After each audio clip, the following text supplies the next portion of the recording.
Hi there, Slow Down Society. We are on episode 114 of the Slow Living Podcast. And in this episode, I am going to air an encore episode of part 2 of the 3-part Success Secrets series. I recorded this 3-part series way back in the first few months of the Slow Living Podcast. And these were 21 success secrets that I've sort of cultivated throughout my life. And I've tried to impart wisdom on my own 3 children. And I bring these success secrets up pretty often with my one-on-one coaching clients. It's been a few years since these episodes first ran, and I was reminded of them a few weeks ago when I was talking to a coaching client who brought them up, and she started talking about how she was using these in her day-to-day life and asked if I still thought they were relevant. And so I took a listen, and you know what? They are relevant, and I do stand by all of these I'm going to use the word secrets just for lack of a better word, but these are solid principles that have been tested over time. And I know that if you listen with fresh ears and an open mind, you can find a way to incorporate these things into your everyday life. I've included a downloadable infographic for you in the show notes. Download it. Study these things. See how you can do this on an everyday basis, because I want you to live the life of your dreams, the life that makes you so excited to jump out of bed in the morning. And you're like, okay, today is the day. Let's make things happen. Thank you for being here. Thank you for being a part of Slow Living Society. And thank you every day for just listening and being you. I am so proud of you, and I know that this 2024 season will be your absolute best yet.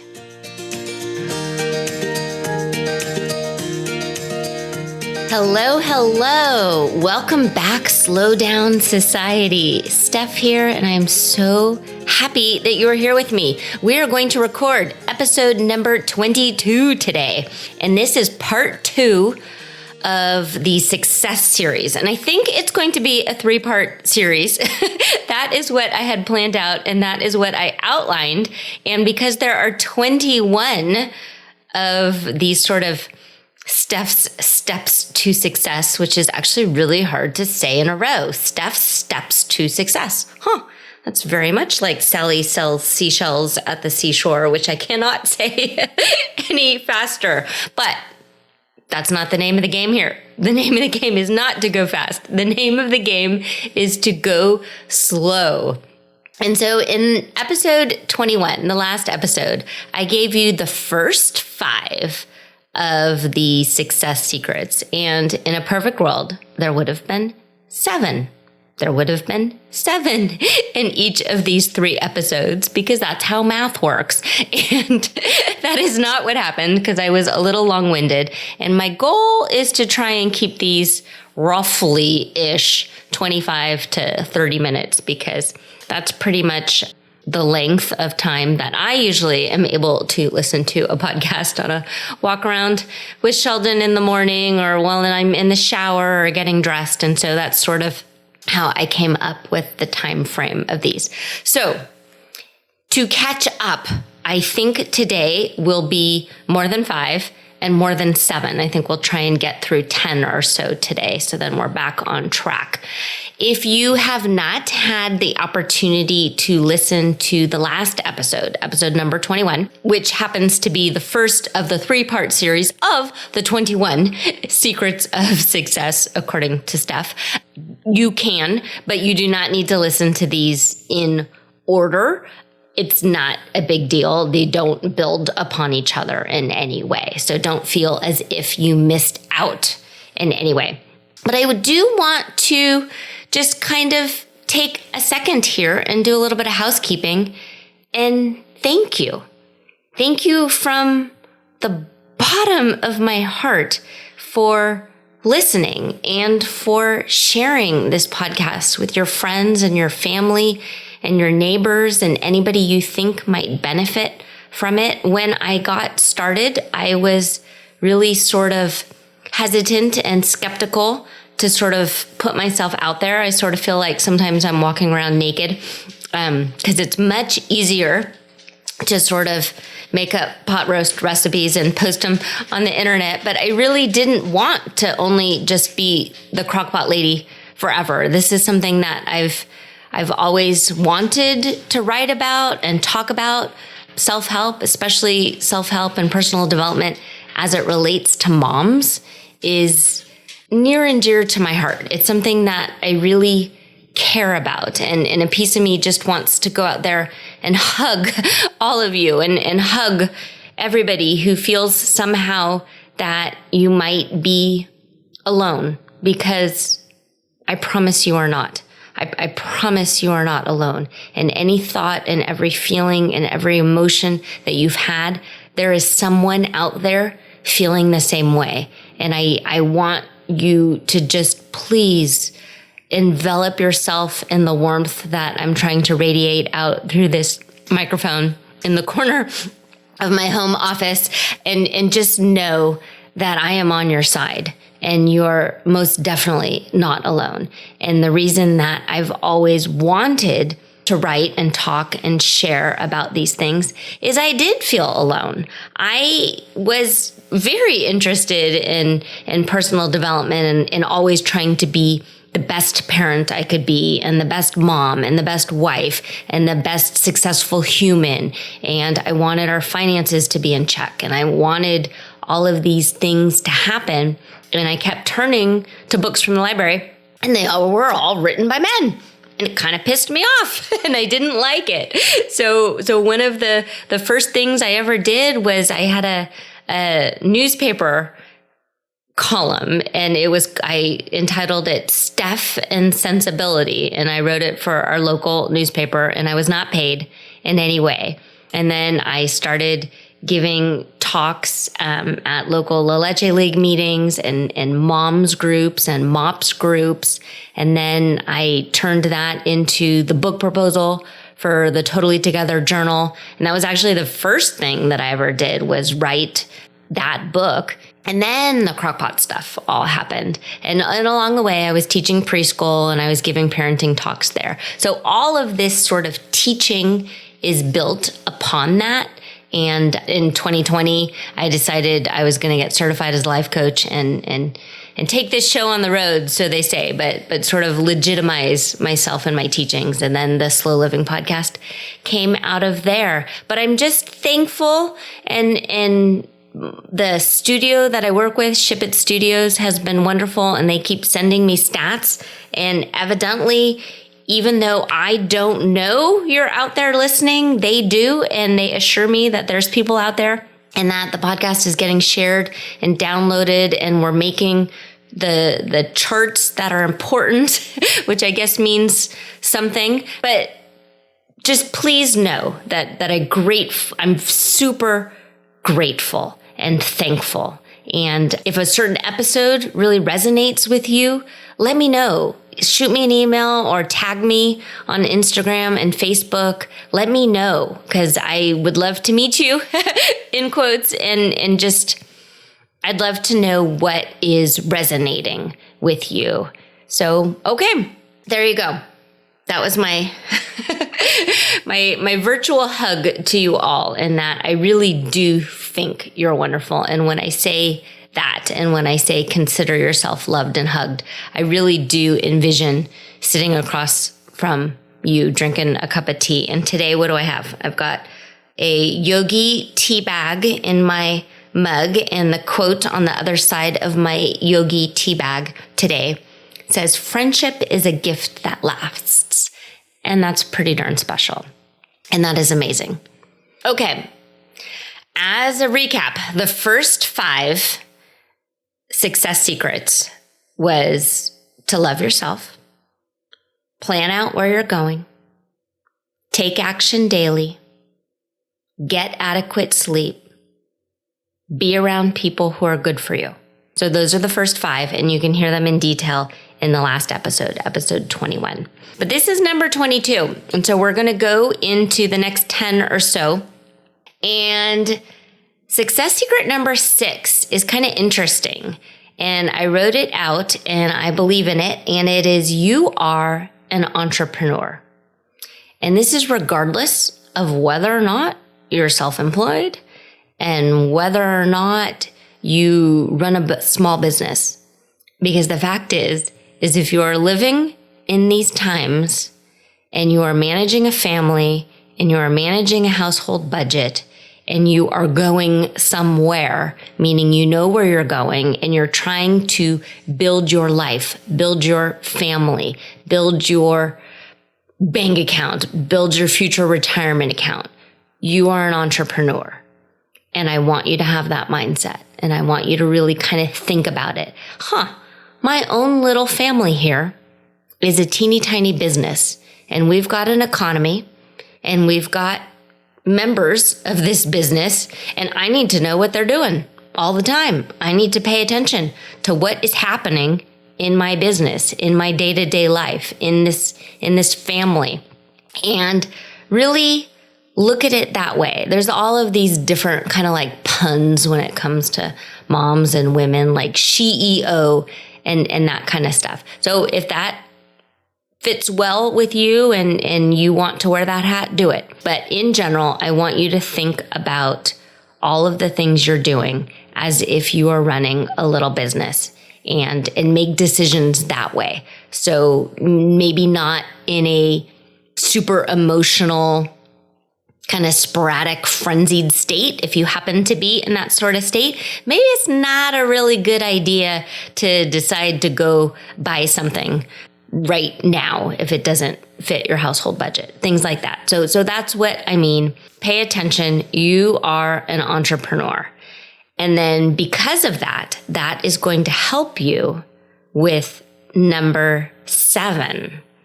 And that is to keep your day job / treat your day job like it's adult daycare.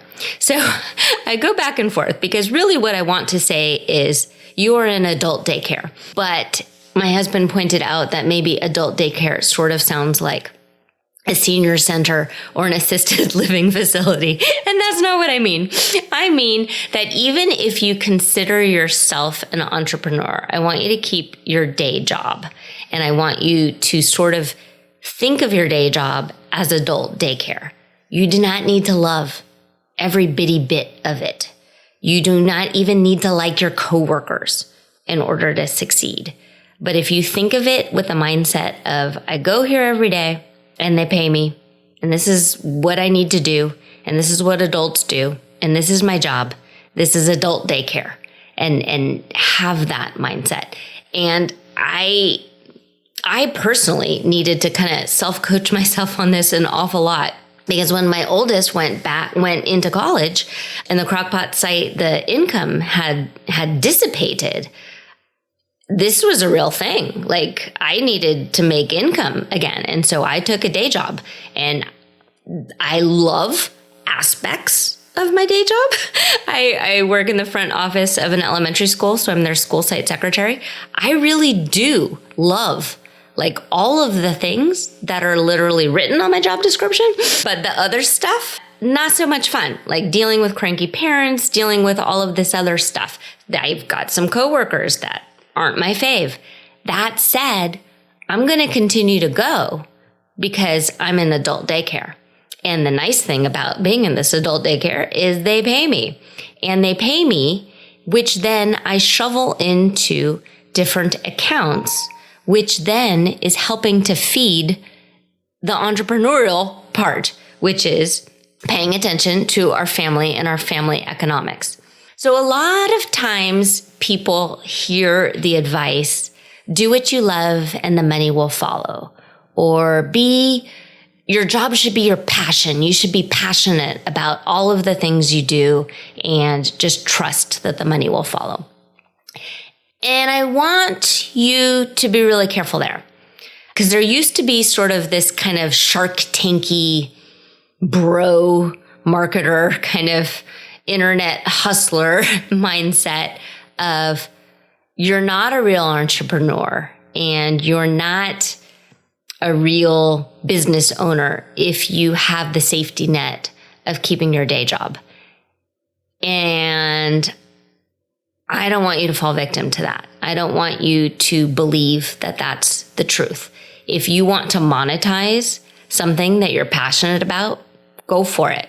But keep the safety net in place. Figure out what income needs to happen in order to keep your family running the way it's running, and figure out how to make that happen. And if it's from a regular 9-to-5 adult daycare day job, great. If you want to sell something on the side, if you want to have a side hustle, great. But if you don't, that's okay too. It's okay to not have your day job fulfill each and every bitty nuance of your creative side. That is okay. They are not paying me at work right now to be creative. In fact, anytime I come up with a creative or new idea, I am told, no, that's actually not what we do here. That's not how we do it. But that's okay, because I get to be creative in other ways. I get to have this podcast. I get to get up early in the morning and write and goof around.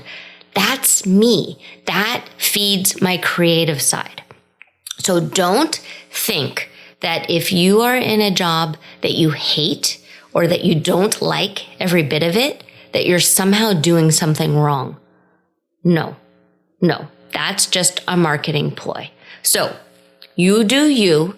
You do what feeds, like literally feeds your family, and then find another way to feed your soul, and it will all work out.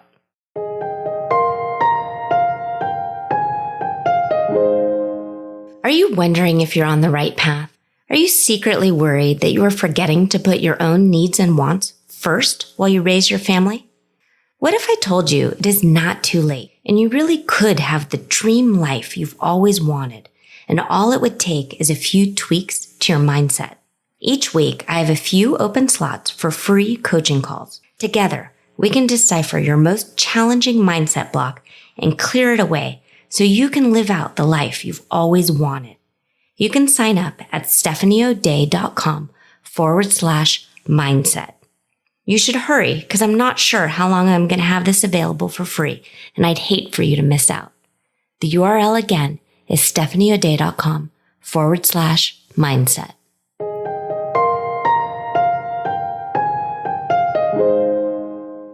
Okay, so that was number 7. Number 8 is keep your eyes on your own work. So I think in school, you're told this all of the time. Keep your eyes on your own paper. And then in the school that I work with, actually during tests, they put up these shields around them called privacy folders. And sometimes it's like a binder set up. Sometimes it's a manila folder.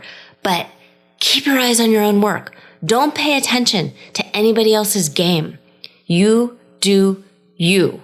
It doesn't matter if your next door neighbor is driving this car or that car. It doesn't matter if the people down the street are going to Europe and are pulling their kids from school and are going to homeschool. No, you figure out your own game and then you play your game. And that's all it is. If you're constantly looking around and constantly second guessing your choices and your decisions based upon what somebody else is doing, that's not a recipe for success. That's a recipe for always feeling like you're behind, or like there's shifting goalposts, or like you're building your proverbial, is that the word? Proverbial house on quicksand. No. Build a solid foundation. Pay attention to what is working for you and then tune out everybody else. But keep your eyes on your own work. And please don't continuously second guess yourself. If you've made a decision from a strong place, from a place of power, not this kind of frantic-y feeling like, oh, I better do something. No. That my best advice when it comes to making decisions, and now I might be off on a tangent, but I'm just going to go with it, is when you're in a good mood. And you know when you're in a good mood, you know when a decision feels right, but then all of a sudden you are starting to second guess yourself. And we can liken it even to making a decision to order something on Amazon. So raise your hand if you've ordered something on Amazon and you feel good about your purchase and it's in your cart and you press buy now, and then all of a sudden you get an email saying that it's getting shipped to you. And then you decide to go back and read the 1-star reviews. And now you're starting to second guess yourself. Oh my gosh, should I have really bought that, or should I have bought this other thing? No, don't do that. You made a decision, own the decision, then move on. Keep your eyes on your own work. It doesn't matter what anybody else's experiences are and why they're all fired up to shoot off a 1-star review. No, you're going to have an amazing Amazon delivery. You're going to love this Amazon delivery. This is going to be the most perfect whatever it is because you decided it was going to be, and you went for it, and you pressed the button, and you press buy now. So don't second guess yourself. Okay. Number 9, be okay with being okay, because that's what leads to contentment.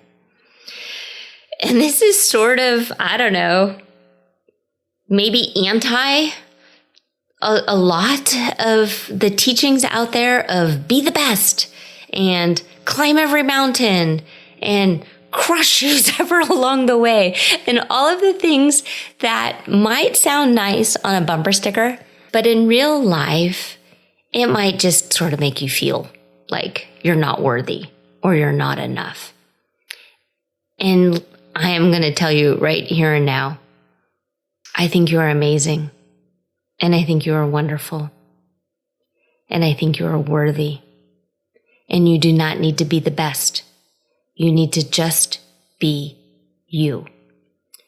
Because if you start thinking that you have to be the best, you will never be satisfied.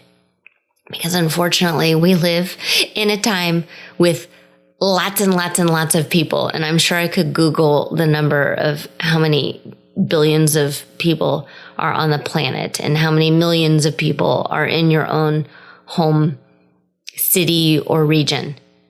There's always going to be somebody who's better than you. And you do not need to beat them. You need to play your own game. Keep your eyes on your own work.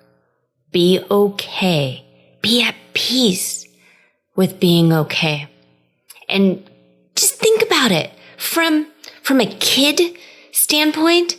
If your 8-year-old brings home an A on their math paper, be cool with that A on the math paper.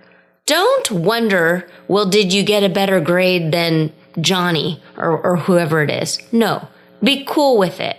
Don't start this at a young age where you're trying to teach your kids to be the best of the best. They do not need to be the top of the class. Sure, maybe the top 10%, top 20%, fine. But let them be kids. And now I'm going off on a different number because I do talk about parenting at one point.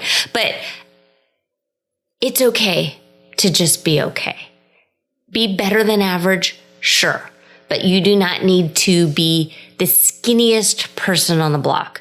You do not need to have the very best Hawaiian vacation ever and then tout about it and then find out later that somebody had an even better resort location. No, just don't do it. Just be calm, be at peace, be thankful for all that you have. Okay, number 10, limit both social and traditional media, which is a lot to be said of keeping your eyes on your own work. Don't go looking for things that are going to trigger you. And 9 with being okay with being okay. So 10 is limiting social and traditional media. And we've talked about this a lot. We talked about it in one of the very first episodes when I was talking about decluttering. If something isn't making you feel good about yourself, get rid of it. And social, and a lot of times traditional media, does not make you feel good about yourself. And worrying about stuff that is happening in a faraway land isn't going to make you feel good. Does this mean that you need to be in the dark?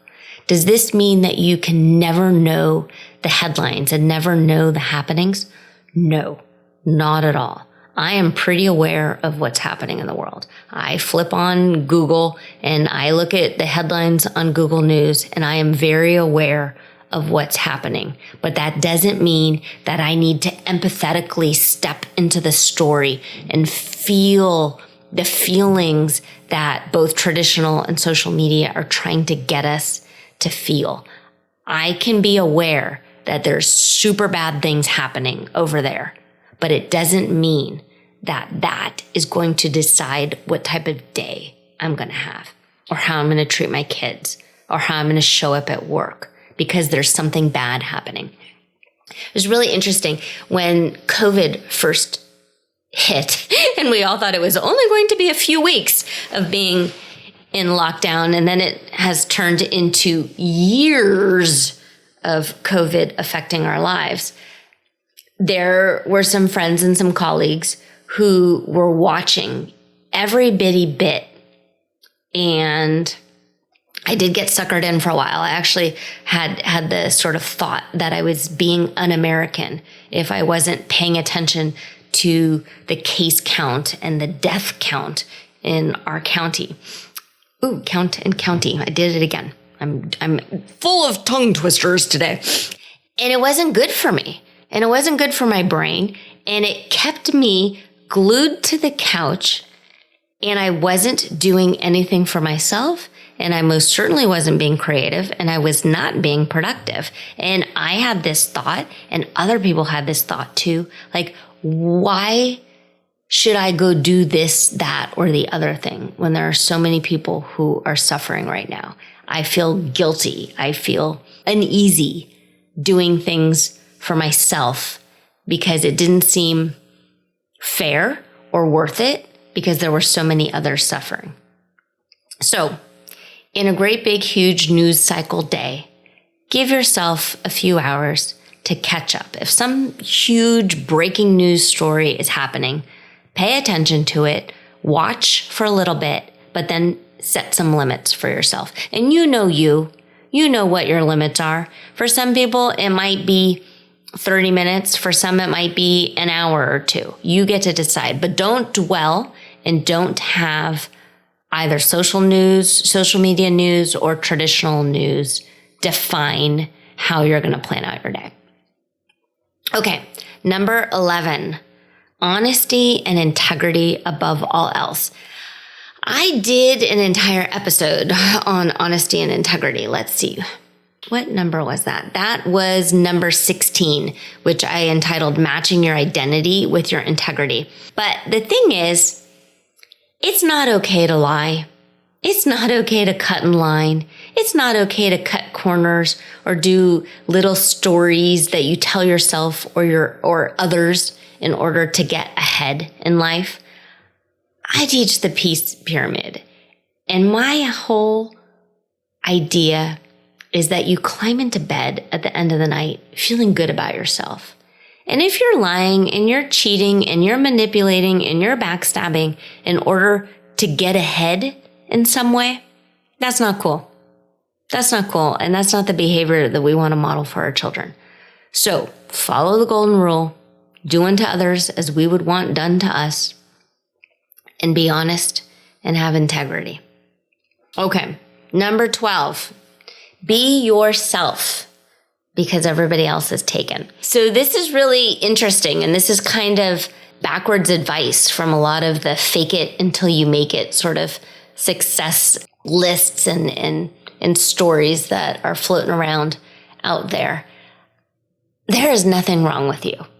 You do not need to fix yourself or change yourself in any way unless you want to.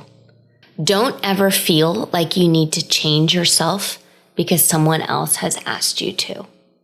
And don't ever feel like you are not good enough because you're judging yourself negatively and harshly compared to someone else.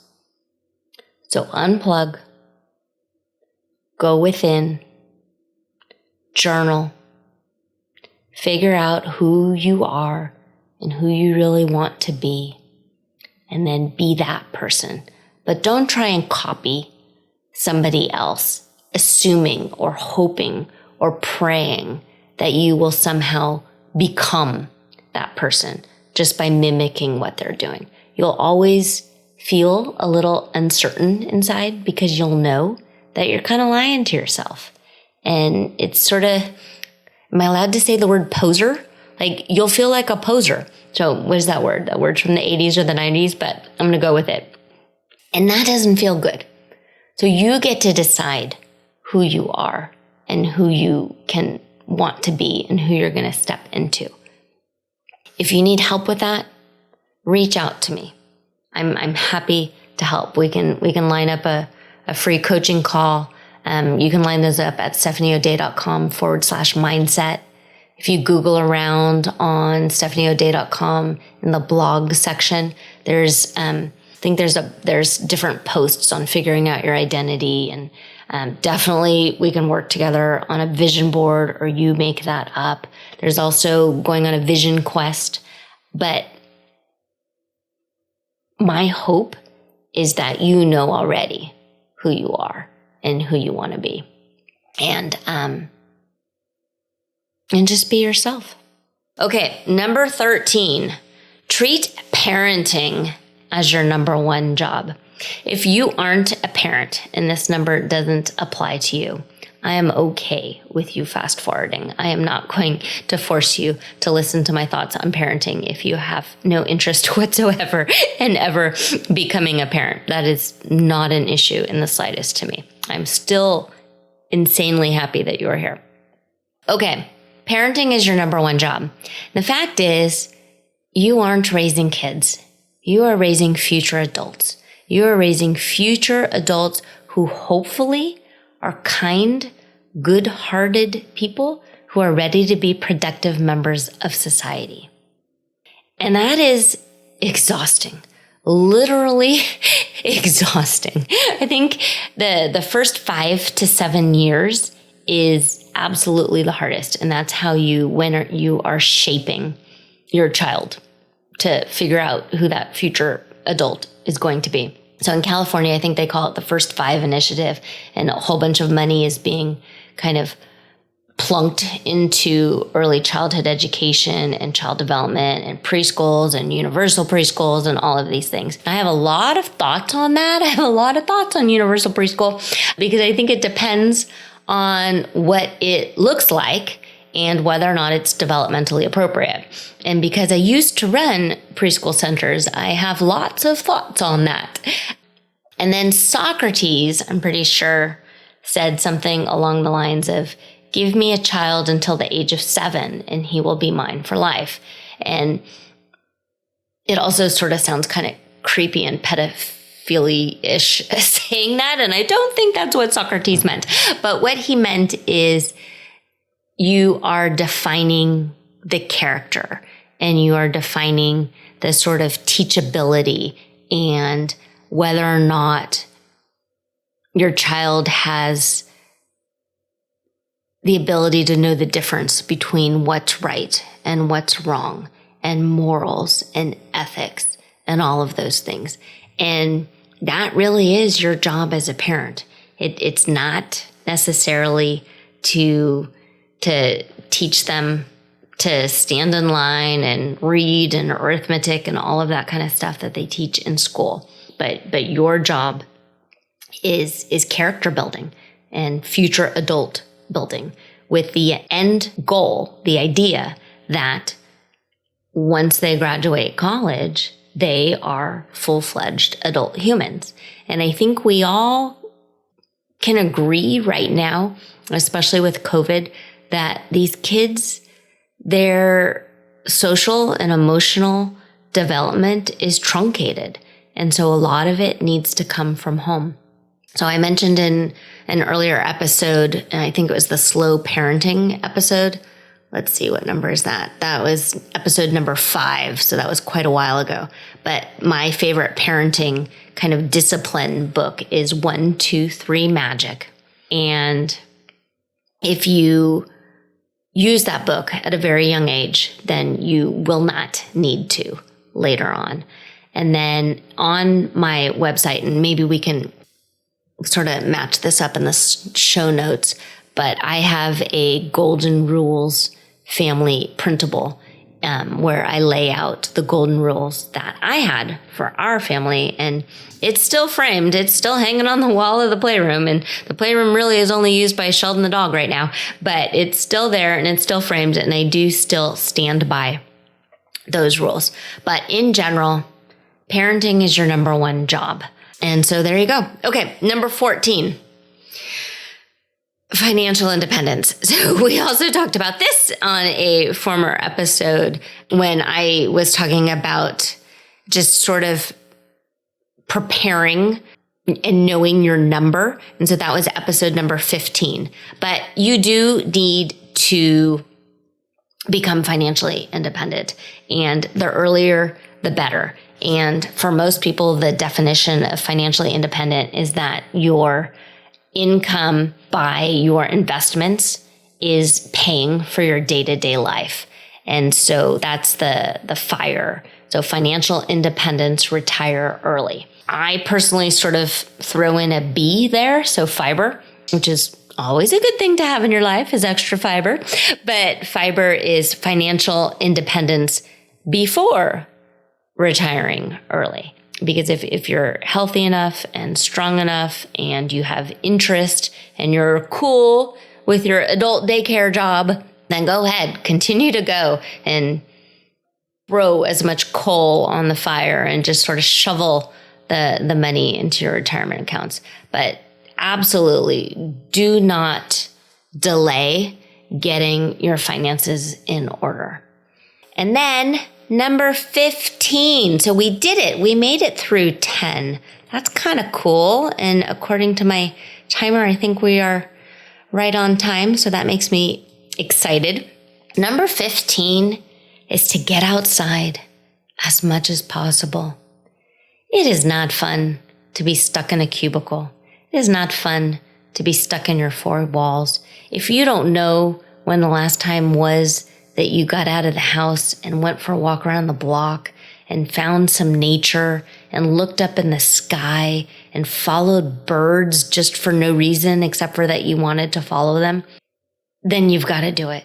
It's good for your soul. It's good for your body.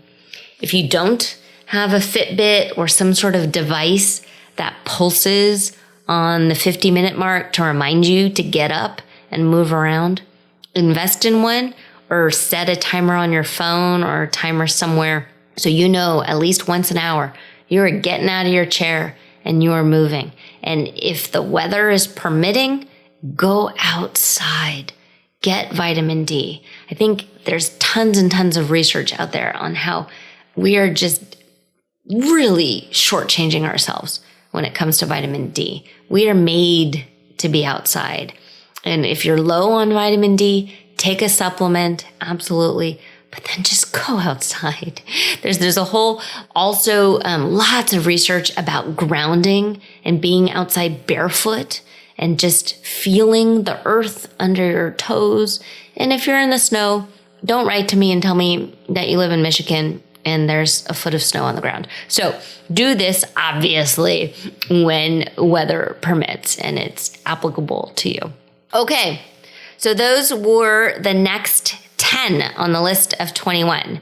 So the first 5 was to love yourself, plan out where you're going, take action daily, get adequate sleep, be around people who are good for you. And then this next set was you're an entrepreneur, keep your day job, AKA treat your job like adult daycare, keep your eyes on your own work, be okay with being okay, limit social and traditional media, honesty and integrity above all else. Be yourself because everybody else is already taken. Treat parenting as your number one job. Financial independence, FIRE or fiber. Pay attention to that. And get outside as much as possible. Okay, that's it for me today. I hope this was helpful and useful. Please write to me, tag me on social media if any of this resonates with you. If you have questions, even if you disagree with me and you think I'm way off base, that is fine. I can take it. And 2, I would love the feedback and a healthy debate. Consider yourself loved and hugged. And please know that I mean it. Have a great day.